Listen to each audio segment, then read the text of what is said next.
So yes, it's been a fantastic, great day today. We've heard from so many different cloud providers, so many opinions, and that's the truth here. Sovereign cloud is an opinion. Because we don't have that clear definition, it is an opinion.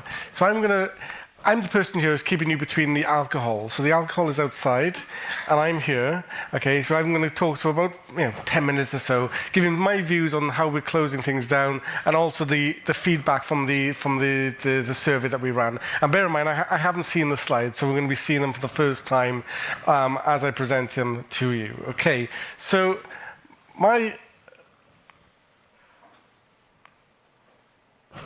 the slides. Oh, sorry. What I'm seeing down here is different. Sorry. There we go. Perfect. Thank you.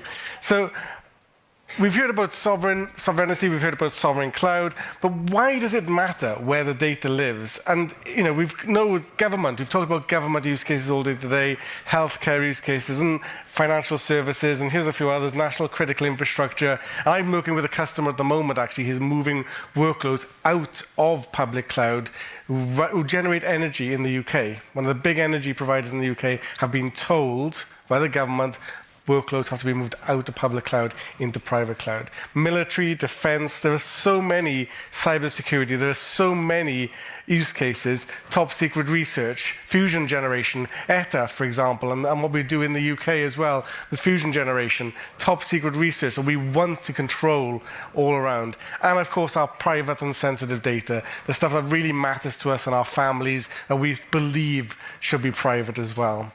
So what is it really? And that's why I've emphasized the word really here, because why does where your data live really, really matter?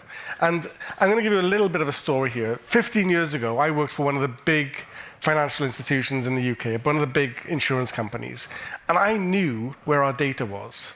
We had 4 data centers. I drove to them all regularly. I knew what data was in each rack, which data warehouse was where the file data, where the ERP systems, etc. ran. I knew. But since then, businesses have become a little bit more global, and public cloud has happened. And the way you design and build public cloud is globally, with globally available APIs, globally available UIs, extensions into a whole range of different SaaS and operating model services. And that is the challenge that we're dealing with here today. We've got a whole range of different types of industries, a whole layer of different types of regulations and legal requirements from the EU, from member states, from independent vertical bodies like financial services and healthcare. And we have to try and bring those together to build solutions that protect the data. And this is the challenge. So why does it matter where the data lives? And we've heard about all of these different things today: data sovereignty, security, compliance, controls, resilience, and they're all really important. But my view is the one that's the most important is jurisdictional control.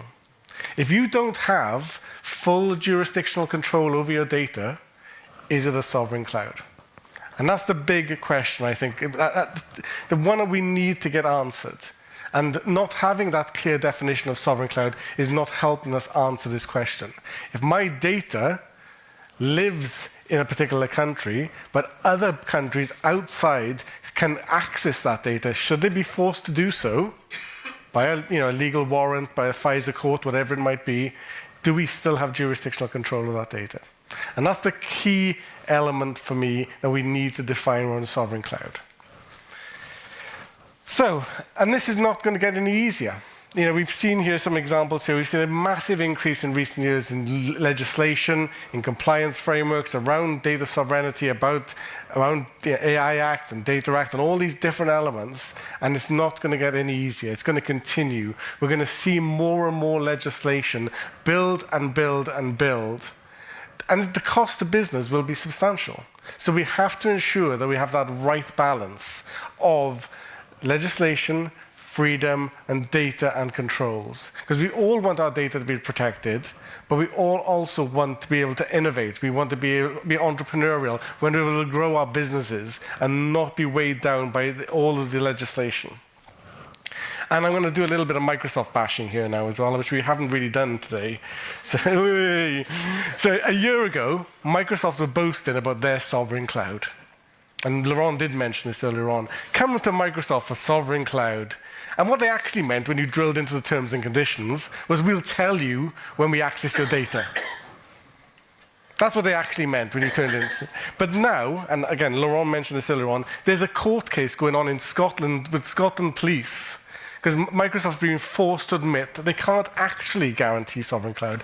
And it was almost absurd that they said that they could because they've got a global operating model. Their model operates around the world, data traverses across the world, operations run in India, in the US, in China as well. So it's no surprise that Microsoft have had to come out and say, yeah, actually, we can't really operate as a sovereign cloud, even though we said we would.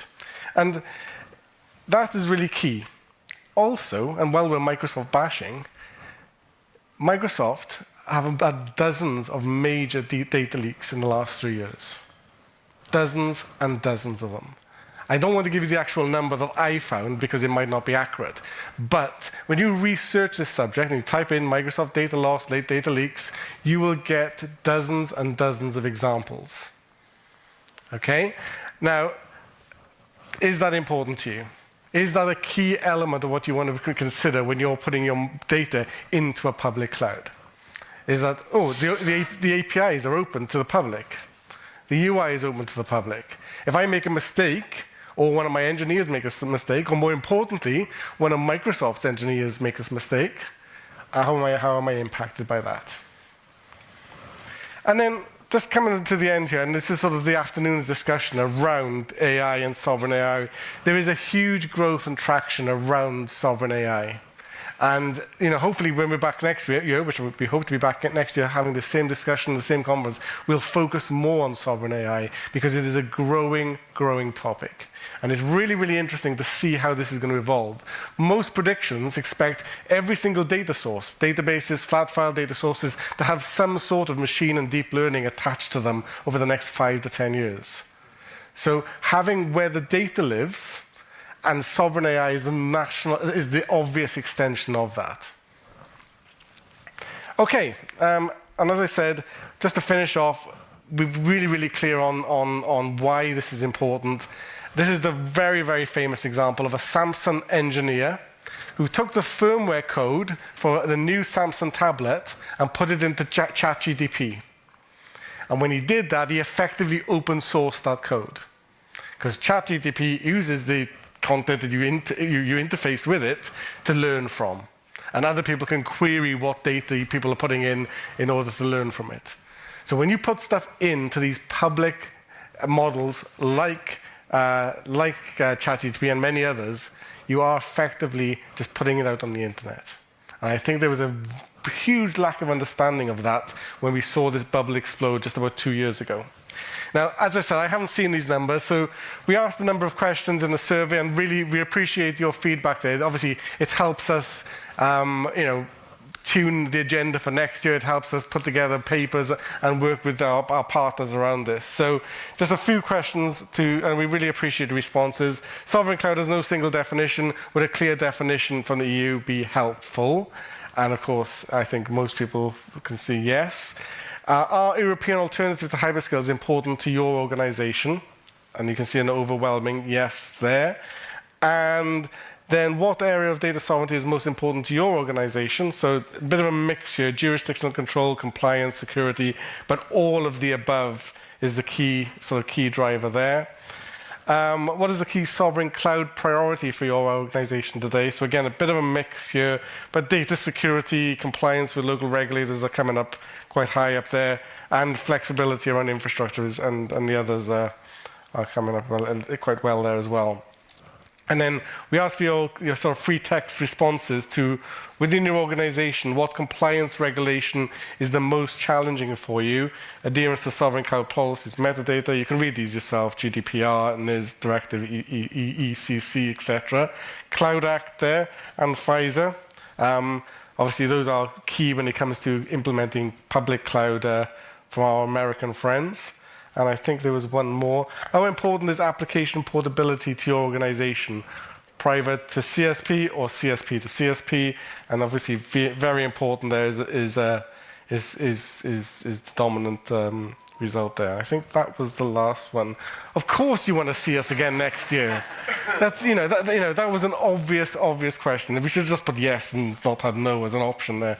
Okay, so really appreciate your time. It's been a long day, but it's been fascinating and really interesting. I've had some amazing conversations with some of our partners, and I know many of you will have done as well. It's always hard to do the last bit of the day.